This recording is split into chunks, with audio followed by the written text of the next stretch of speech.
Samit je bio, a na samitu 16 zemalja centralne, istočne i jugoistočne Evrope u razgovoru sa kineskim premijerom Li Keqiangom i brojnim kineskim privrednicima. Ko je umeo, iskoristio je priliku i šansu. Ko nije, sačekaće narednu.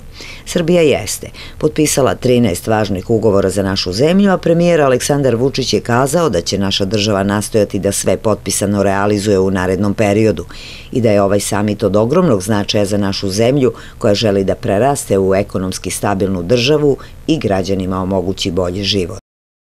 Samit je svakako bio dobra prilika za uspostavljanje političkih i privrednih veza, sklapanje krupnih ugovora i kontakte sa investitorima, ali ne samo za državu u celini i za krupne investicije i poslove. Bio je prilika i za uspostavljanje veza brojnih privrednika, velikih i malih, iz lokalnih samouprava, koji su na ovom mestu mogli da pronađu partnere slične sebi i da, ako ne sklope poslove, makar ostvare kontakte za neko buduće vreme. Neki su priliku iskoristili, a neki nisu. Niš je, sudeći po broju učesnika, napravio potpuni promašaj. Na samitu su iz Niša bili samo predstavnici regionalne privredne komore, advokatske kancelarije Aleksić i agencije Riznica.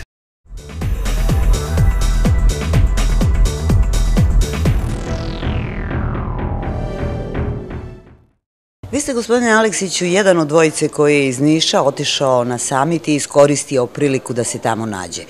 Ali naravno ne kao političar, već kao, da kažemo, predstavnik svoje advokatske kancelarije Aleksić. Šta advokat tamo može da pronađe i iskoristi? Pa sigurno je jedna velika šansa i jedan veličanstveni samit, ekonomski forum zemalja centralne i istočne Evrope sa Kinom 16+1, velika privredna sila, veliki broj kineskih investitora, negde oko 280 najznačajnijih kineskih investitora, velikih firmi koje je došlo u Beograd da potraži svoje partnere, da predloži novu poslovnu saradnju, ne samo Srbiji, već i ostalim 15 članicama i Evropske unije i članicama koje nisu u Evropskoj uniji, a koje teže da postanu članice Evropske unije. Šta ja kao advokat na tom samitu, na tom mestu gde su veliki privrednici, traži i koje su to njegove mogućnosti da uspostavi privrednu saradnju? Sigurno da bilo koja firma, bilo koje preduzeće koje želi da osnuje ovde svoju firmu ili svoje predstavništvo, potrebni su advokati da daju svoje savete, da pripomognu prilikom otvaranja firmi, da prouče propise i da im ukažu na ono šta ih očekuje u Srbiji, kakvi su poreski propisi, kakva je ekonomska klima, šta to Srbija nešto novo nudi i kako zaštite svoje investicije koje donose u ovoj zemlji. Sigurno jedna velika šansa, ne samo za mene kao advokata, veliki broj beogradskih advokatskih kancelarija je učestvovalo na ovom samitu. Takođe, ja iz Niša nisam mogu da propustim ovu šansu, jer je to posle 30 godina na jednom takvom nivou, jedna tako velika delegacija, jedan tako veliki skup privrednika u Beogradu, a da ne prisustvujem tom samitu. Jeste uspeli nešto da uradite? Pa sigurno, ja sam pre svega uspostavio saradnju. Na tom samitu je bio jedan Kinez koji živi i radi u Nišu, ali to je verovatno on je organizator njihovih kineskih radnji i prepoznao me, govori srpski i upoznao me sa šangajskom delegacijom, jer ja sam zahtevao da uspostavimo saradnju sa nekim konkretno, da im ponudimo ono što Niš može, i šangajska delegacija je vrlo bila zainteresovana da uspostavi saradnju i da dođu u Nišu. Ja sam im ponudio šta to Niš u investicijnom smislu nudi, od fabriku pumpi Jastrebac, mašinsku industriju, Nišku pivaru, mogućnosti aerodroma, Motel Nights, među njim bio jedan hotelijer koji je izrazio želju da to vidi, čuje, i mi razmenili smo vizit karte, svoje mailove, i ja ću mu poslati ono što Niš nudi. Na tom samitu bila je velika kineska televizijska kuća koja je dobila od mene intervju. Pitali su kako je to u Nišu i kako ja vidim ovaj samit, ali iskoristio sam priliku da pozovem tu veliku televizijsku kuću da dođu u Niš, da vidi naše privredne, kulturne i turističke potencijale grada Niša i da to snimi i pokaže kineskim građanima i njihovim investitorima. To zapravo na neki način nije bio vaš posao, radili ste pomalo i tuđi posao, jer nije bilo malo čudno što nema više ljudi iz Niša, je li vama bilo to čudno, je li ste očekivali da više njih bude iz našeg grada na takvom skupu gde se mogu sresti ovi ljudi o kojima vi govorite? Pa sigurno na tom skupu bio sam iznenađen sa malim brojem Nišlija, privrednika, ipak Niš ima velike privrednike i mala i srednja preduzeća, hajde da kažem, agencije, zanatlije i tako dalje, sigurno imaju mogućnosti, a jedan školski primjer su pokazali bugarski investitori kada smo čekali autobus od Sava centra do Palate Srbije, pošto su bili preveženi u grupama autobusom, bugarski investitori su ušli u autobus, podelili vizit karte i brošure, jer u Bugarskoj imate najveću investiciju kineskih kompanija što se tiče nekretnina i već uspostavljaju kontakt i nude sve. To je primjer kako treba i možda i male agencije za nekretnine, možda i velike firme, da na licu mestu postave kontakt. Vi ste tokom večeri imali 3 panela, privredni, infrastrukturni i turistički, kulturno-turistički panel gde ste mogli da prezentujete svoje potencijale. Tu su prezentovali potencijal i Srbija, ali i druge 15 zemlje. Što mislim da je prav moment, evo jedna agencija za nekretnine iz Češke nudi 20 dobrih investicija u Češkoj, od hotela na Visokim Tatrama, od zemljište površine od 20 do 30 hektara za razne fabrike, za razne mogućnosti razvoja i saradnje. To je mene fasciniralo i iznenadilo da jedna takva agencija je to ponudila, a da nisam vidio nijednu, možda mnogo veću agenciju za nekretnine iz Beograda, gde je ponudila potencijal real estate iz Srbije. Šta to Srbija nudi? I to su sve neke novine gde bi ljudi, sigurno koji vode Privrednu komoru, morali možda, ajde da kažem, ne svalimo na neko krivicu, ali i sredstva informisanja pre nego što se održava ovakav samit, da obaveste građane kako i privrednike, kako mogu da učestvuju na tom samitu. Možda ljudi nisu znali jedno. Svako od nas je mogo da učestvuje, da onaj ko ima firmu, bez obzira kakva je firma njegova, da da svoje lične podatke, da da podatke svoje firme i da dobije da učestvuje na samitu, što nikakva veza nije bila potrebna, mogo je svako. Bilo je mesta, mogli su mnogo njih da dođu i da prezentuju svoje potencijale i mogućnosti. Sigurno i grad je mogo, mi imamo i agencije, ljudi koji se bave tim, ali verovatno informacija oko toga koji su to investitori koji iz Kine dolaze. Vi na internetu niste mogli da dobijete informaciju šta sve se to nudi. Sigurno je veličanstven skup, dobra organizacija, ali jedna možda malo propuštena šansa gde smo mogli mnogo više da pokažemo ono što imamo, a imamo mnogo da pokažemo i da ponudimo ne samo kineskim investitorima, već i investitorima iz centralne i istočne Evrope. To praktično znači da su nam privredne komore malo zakazale. Pa sigurno, ako Privredna komora možda je i trebala da pozove svoje članove i da ih upozori da imate sami, da možda učestvujete, da je slobodno, znači možda je slobodno da dođete, da se prijavite, mislim, i možda neinformisanost svojih korisnika je jedna stvar.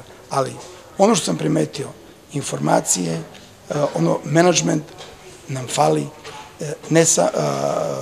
Aleksandar Vučić i kineski premijer Li Keqiang su doveli svoje delegacije, napravili velike međudržavne ugovore, ali je bilo mesta i da lokal, da gradovi Srbije ponude svoje potencijale i predstave se na tom samitu. Bilo je mesta i moglo je, imali smo 2 dana, imalo je mogućnosti da se to učini. Pa gospodine Aleksiću, možda svi ljudi ne znaju, spominjete reč menadžer, za menadžere je bilo posla. Mi svi idemo u nekakve menadžerske škole, završavamo menadžerske fakultete, očigledno da taj posao najbolje baš ne znamo, a kad smo već kod toga, vi ste u ovoj godini i dobili neko značajno priznanje, možda ste baš zbog toga išli na samit, kao najmenadžer. Pa sigurno ja kao najmenadžer, ali kao čovek koji prati te novine, ne mogu sebi dozvoliti da ako se to održava u Srbiji, u Beogradu, da to ne posetim.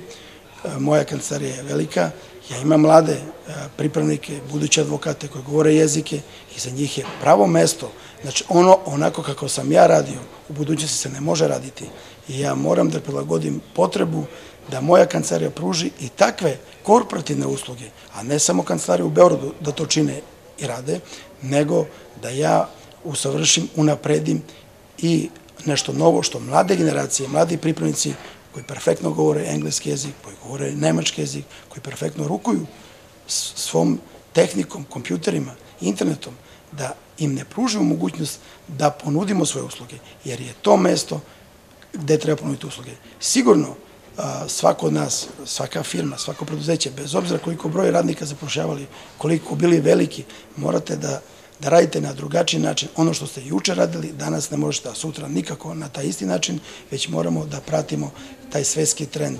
Ne možemo da sedimo u svojim kancelarijama, a da neko za nas drugi radi, nego moramo da idemo u koraku sa vremenom, moramo da pratimo sve ono što radi možda i država na jednom visokom nivou, ali sigurno lokalna samouprava, grad, svaka kancelarija, moramo više pokazati borbenosti, energije i želje da nešto novo osvojimo, da nešto novo naučimo i da znamo.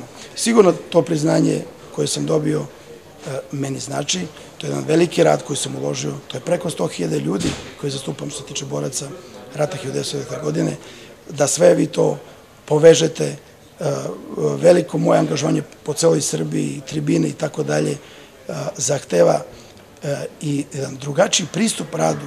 Sigurno ovo korporativno pravo koje je bilo na delu, gde treba čovjek pokazati takvo znanje, svaka kancelarija mora da se usavršava i u tom pravcu da se razvija. Moje sigurno pravac i budućnost sigurno da pružim i te usluge, ali na jedan sasvim drugačiji način, kvalitetniji način i gde trebaju mlade snage da ih obučimo i da oni to dalje usavršavaju i prenose znanje. Sada će neko reći šta ovo dvoje razgovaraju, Srđan Aleksić je advokat, nije menadžer, a ja opet se vraćam na to zvanje menadžer koje se pogrešno shvata na ovim prostorima, menadžer mora da se usavršava i on je menadžer u nekoj oblasti. Vi ste očigledno u oblasti advokature, gde se, koliko je meni poznato, i dalje usavršavate. Pa sigurno taj pogrdni naziv možda 90. godine menadžer, možda su to ljudi zloupotrebili jer je to nešto drugo značilo. Čovjek koji zna da organizuje posao, čovjek koji ima organizacione sposobnosti, sigurno je bitan za svaku kancelariju. Ne može svaki čovjek imati te sposobnosti. Čak nekad treba i platiti nekog da on to vodi umesto vas. Jer ako vi nemate te sposobnosti, to zahteva mnogo znanja, mnogo energije, reagovanje u trenutku, u momentu. Ne dozvolite ako ste vi u nečemu dobri i umete to da uradite, da vas neko drugi iskopira. Ako vi uspete u jednom sporu i dobijete spor, ne treba da dozvolite da vas neko drugi iskopira i da vaše klijente on uzme, nego normalno vi morate da radite i da povežete, da primite te mlade pripadnike, da ih usavršavate, da od njih učite, da im dajete volju i sigurno oni će vam desetstruko to vratiti, jer ja sam do sada možda preko 50 pripravnika iz školova koji su danas i sudije, i uspešni advokati i bave se drugim profesijama, ali bili su kod mene i ja sam im prvi otvorio vrata. Ja sam ponosan na to.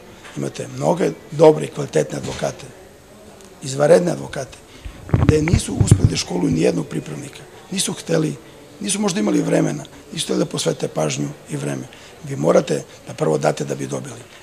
Razlika je u tome, možda drugačiji pogled, široki pogled, pogled u budućnost.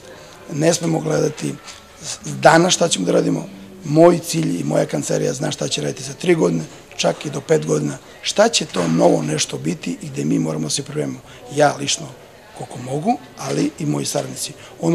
Moje usavršavanje, ja sam umeđu vremenu i magistrirao u Makedoniji i bit ću klinički profesor na jednom fakultetu, to je Međunarodni fakultet Sveslavijanski univerzitet iz Rusije i želja mi je da taj fakultet otvori predstavništvo u Nišu ili u Beogradu i da ovde ljude školujemo na jedan sasvim drugi način, na sasvim drugi pristup, a potrebni su im advokati, znači ljudi koji će svoja praktična znanja preneti pored teorijskih znanja. Mi imamo izvanredne profesore, Niški pravni fakultet, znate da su njihovi studenti osvojili prvo mesto u Strazburu, zaštitu ljudskih prava, na što sam izuzetno ponosan i jedan broj njih ću sigurno primiti da budu moji pripravnici i da se i dalje usavršavaju i da jedan deo možda od njih povedem na tom fakultetu, da budu predavači, da ono što su oni doživjeli u Strasburu, kako se oni pripremaju, kako klinički rade zaštitu ljudskih prava, da prenesu na mlade kolege u Makedoniju i jedan novi kvalitet. Svaki fakultet i svako ko se bavi ozbiljno nekim poslom traži neke nove stvari, traži nešto različito od drugih. I ja uvek poručujem mladim pripravnicima i mladim kolegama, razlikujte se od drugih, ne radite na isti način kao što drugi rade, budite posebni i individualni, jer to je kvalitet, jer to je budućnost.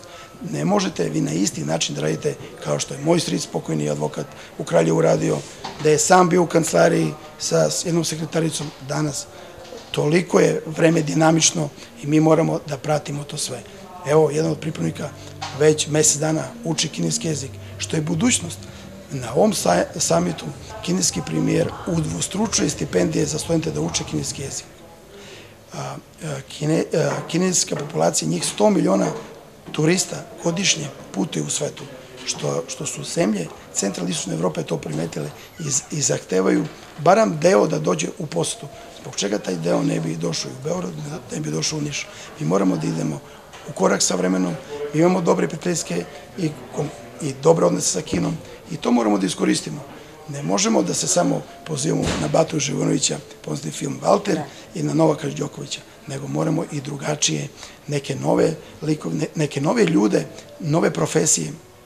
Naši mladi, uspešni naučnici sigurno u svetu mogu da dođu i da donesu te investicije i da rade za njih i da ovde u Nišu, u Srbiji, osnovimo neke druge kompanije. Infrastruktura je vrlo bitna. Kinezi su pokazali da mogu da rade most na Dunavu. Kinezi žele da rade Budimpešta, Beograd brzu prugu. Kinezi žele da ta brza pruga prođe i kroz Niš i kroz Makedoniju za Atinu. To su ti infrastrukturni projekti. Ali, pored tih infrastrukturnih, grade termoelektranu, grade hidroelektranu u Poljskoj. Znači, Kinezi žele da investiraju, imaju novac, odvojili su 1,7 milijardi dolara koji žele da investiraju u centru i u istočnoj Evropi. I zbog čega to Niš ne bi iskoristio tu priliku? Zbog čega to Beograd ne bi iskoristio priliku? Da vas ja vratim na vaše studente i na ono što vi radite. To o čemu sada pričate završavaće gospodin Aleksandar Vučić.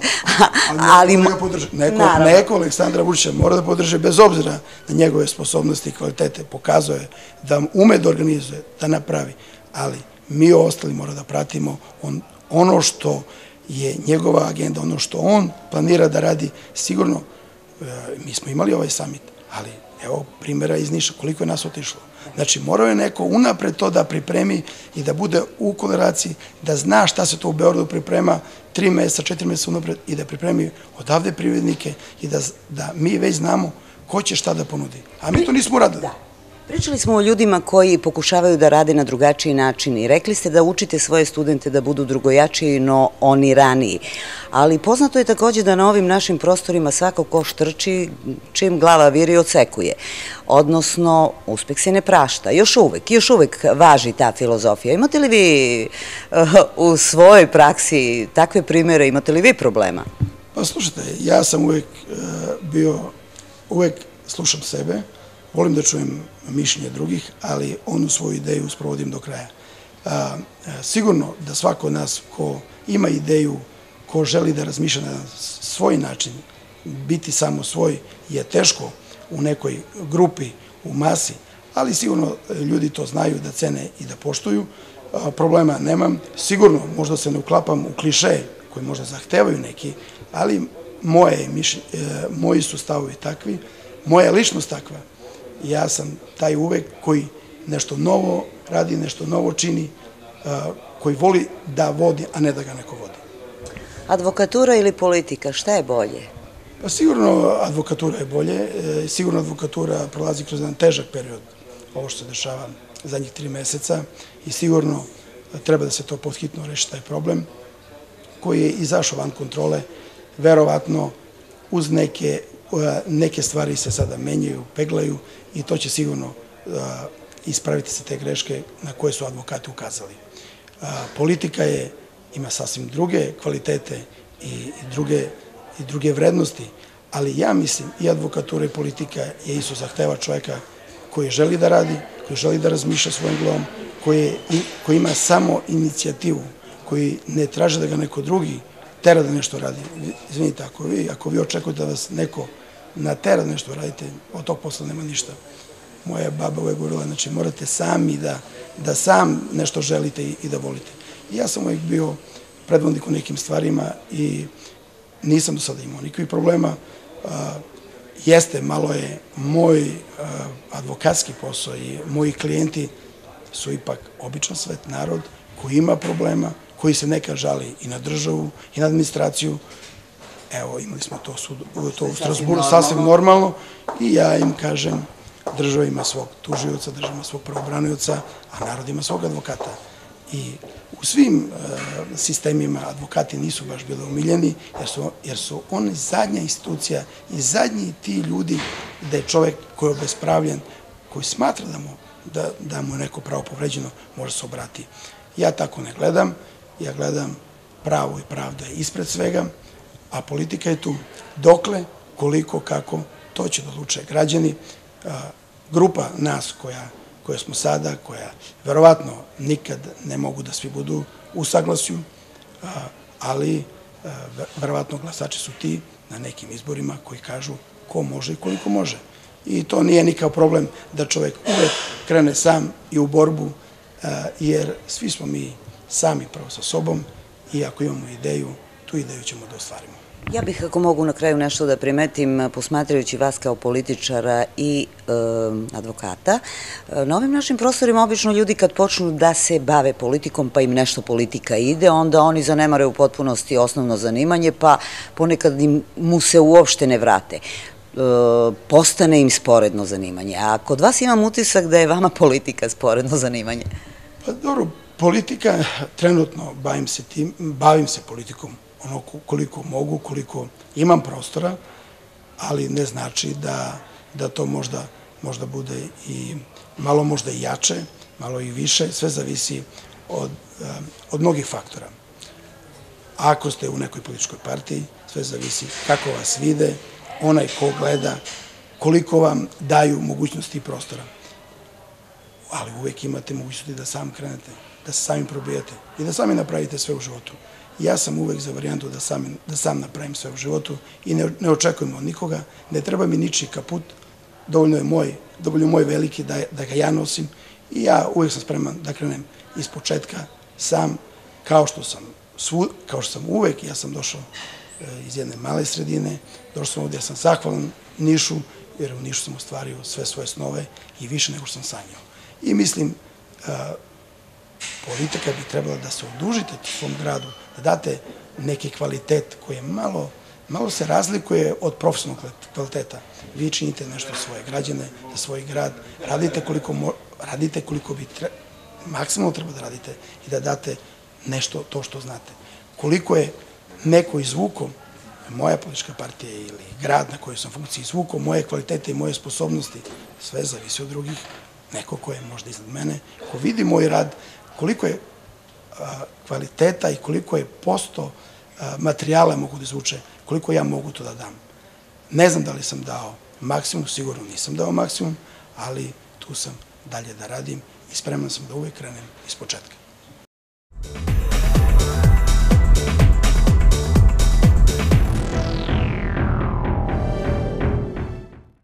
Vreme će pokazati je li ili nije bilo koristi od samita u Beogradu. Štete nema, to je sigurno. Zavist postoji, evidentno je. Počev od zavisti hrvatskog premijera Zorana Milanovića, koji je na vest o otvaranju Pupinovog mosta reagovao kao na otvaranje tamo nekog mostića koji je sasvim nebitan, jer ih je Hrvatska otvorila, takvih kaže, 10-ak. A kontakti sa privrednicima su samo politički marketing, tvrdi, jer nijedan kontakt sa prethodnih samita nije realizovan.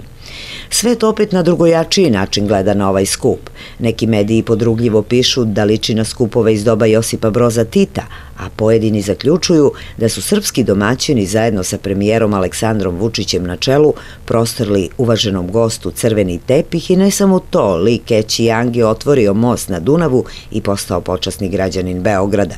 Slično kao tokom posete ruskog predsjednika Vladimira Putina u oktobru. I sada ekonomski tanki Srbi izvlače sve moguće simbole počasti kako bi motivisali visokog gosta i njegove šefove firmi na investicije, pišu strani mediji. Sve je to razumljivo i normalno. Hrvatski premijer će se sigurno živ pojesti što nije bio u Beogradu, a svetu, posebno zapadnom, se nimalo ne dopadaju dobre prijateljske i poslovne veze Srbije sa Rusijom i Kinom. I na sve to treba odgovoriti ćutanjem. Ali bi valjalo reagovati na inertnost domaćih privrednika koji nisu iskoristili šansu za sebe i državu u krajnjem.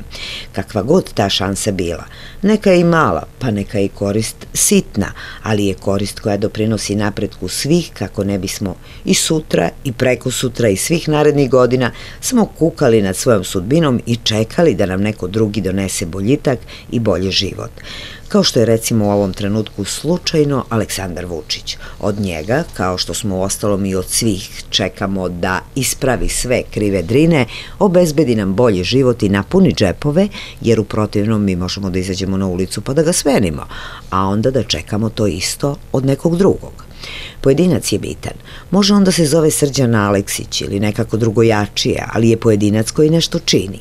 100, 1000 i više hiljada pojedinaca koji nešto čine su snaga koja donosi promene i taj dugo očekivani bolji život. Dokle god sedimo skrštenih ruku čekajući kao prosjaci da nam neko udeli, bit ćemo prosjaci i nećemo se pomeriti s mesta narednih 1000 godina. Vraćamo se na početak priče. Niš je, kada mu se pružila šansa, sedeo skrštenih ruku. Niške firme su, kada im je neko došao bukvalno ispred kapije, ostale u kući da sve to gledaju na televiziji. Ne znaju ili ne umeju, kako god, same su izabrale da tavore na jugu Srbije i plaču nad svojom sudbinom.